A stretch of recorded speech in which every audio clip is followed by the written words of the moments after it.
Digital games have been on the rise lately as digital game purchases have become more common over the years, and ever since digital stores and digital-only consoles were introduced, digital games have been slowly taking over the market. But how about your physical games? Are they still a viable option? Is your physical game collection useless? Well, no. And second of all, that's what we'll be doing for this video, comparing physical games and digital games, and deciding which one is better in an all-out 1v1 battle. The way we'll do this is we'll split this into 6 categories, and for each category we'll give a point to either digital or physical games. Did you get that? If you didn't, too bad, because we're going into our first category.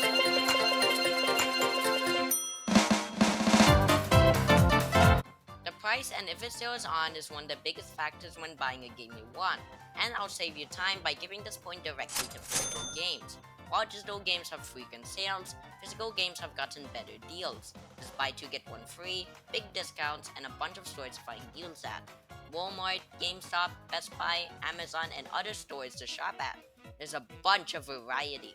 While digital game stores only have one place to shop unless you have multiple consoles. In stores, you can also buy used games at an amazing price.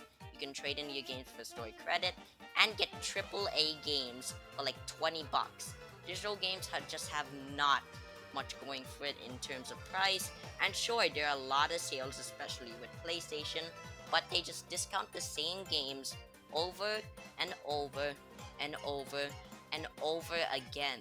And with digital games, there are no absolute refunds.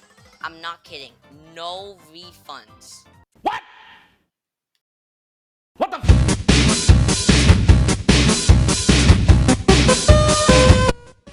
A lot of people share their games with people so they can try it out, and some people never return it. Like it's tradition, when you get a game, you keep it and the person who gave it to you just forgets about it.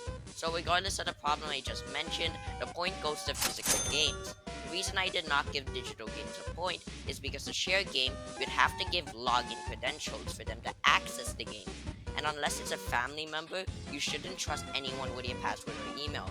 And if you do that, you're stupid. And sure, there's remote play on the PlayStation, but it's not ideal since you need to have a very, very high-speed internet connection. While with physical games, you can just hand them the game. Literally, no other steps, no fuss, just give it to them. Frick! Sony created an advertisement for this just to piss off Xbox. Thanks.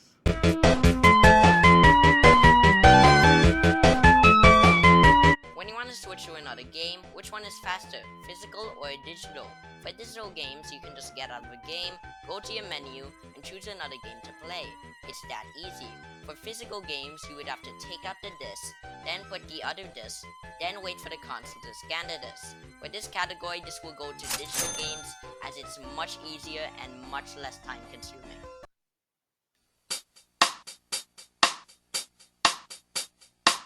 When you buy a game, you expect to keep it forever. Well, for digital games, no. When you buy a digital game, you just get the license to the game, and if the game company runs out of business and you don't have the game downloaded, you cannot play it again.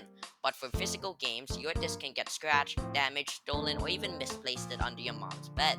Also in digital games, your account can get hacked or it's stolen. And when it's stolen, your games are gone. No access and no getting it back. But do you want to prevent this? Well, try NordVPN. I'm just kidding, I don't have a sponsor. This is hard to just give one game a type of point. So both physical games and digital games will get a point.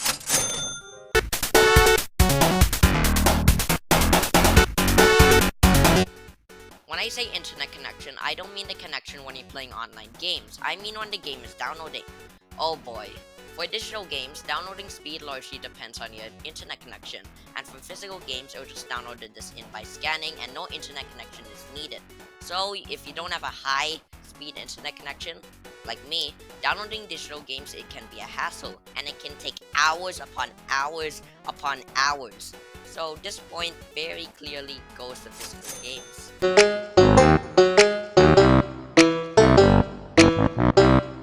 For this category is basically a given. It's definitely going to digital games. Some physical games may not always be in stock, especially if it's in high demand.